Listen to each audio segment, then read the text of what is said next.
اعوذ باللہ من الشیطان الرجیم بسم اللہ الرحمن الرحیم الحمد للہ والصلاة علی آلہ اما بعد فقد قال اللہ سبحانہ فی القرآن الکریم بسم اللہ الرحمن الرحیم فلولا كانت قریۃ آمنت فنفعها ایمانها الا قوم یونس لما آمنوا کشفنا عنہم عذاب الخزي فی الحیات الدنیا۔ خالق کائنات ارشاد فرماتا ہے کہ کوئی بھی ایسی قوم، کوئی بھی ایسا شہر نہیں ہے کہ جنہوں نے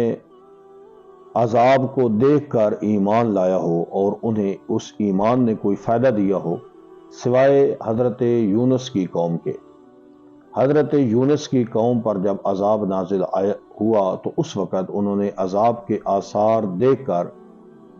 ایمان کا اظہار کیا تو اللہ تعالیٰ نے ان کے ایمان کو قبول فرما لیا۔ واقعہ یہ ہے کہ مفسرین لکھتے ہیں حضرت یونس یہ قبل مسیح تقریباً 800 سال نینوا کی سرزمین میں موصل کے شہر میں مبعوث برسالت ہوئے، اپنی قوم کو تبلیغ کرتے رہے، لیکن قوم نے مسلسل ان کی باتوں کو جھٹلایا اور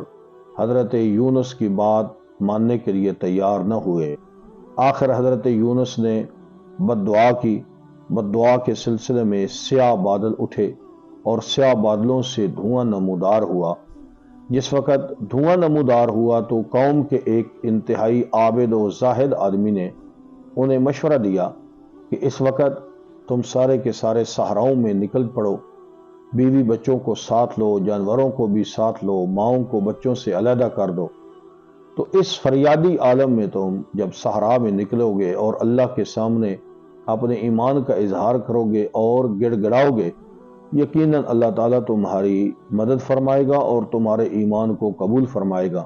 اور ہو سکے تو حضرت یونس کو تلاش کرو،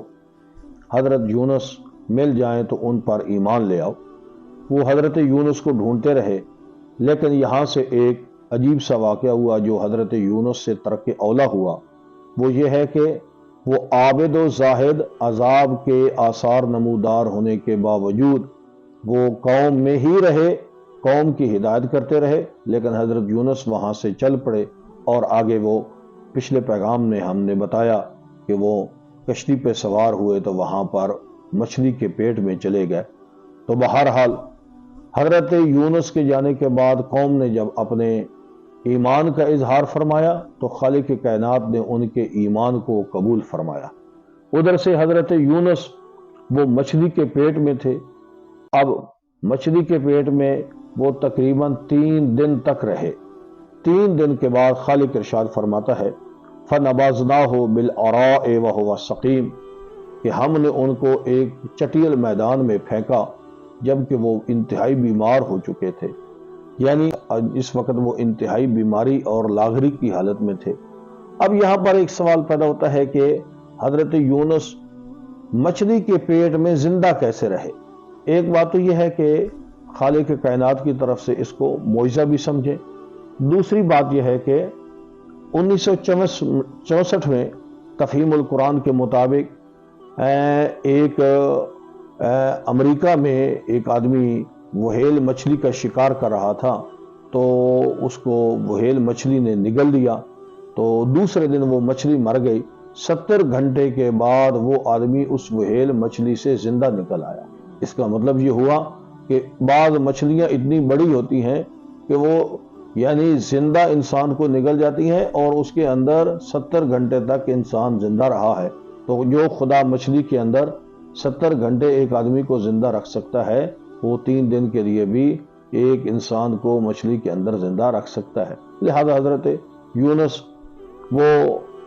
مچھلی کے پیٹ میں زندہ رہے، تو اس کے بعد جب ان کو اللہ تعالیٰ نے چٹیل میدان پر پھینکا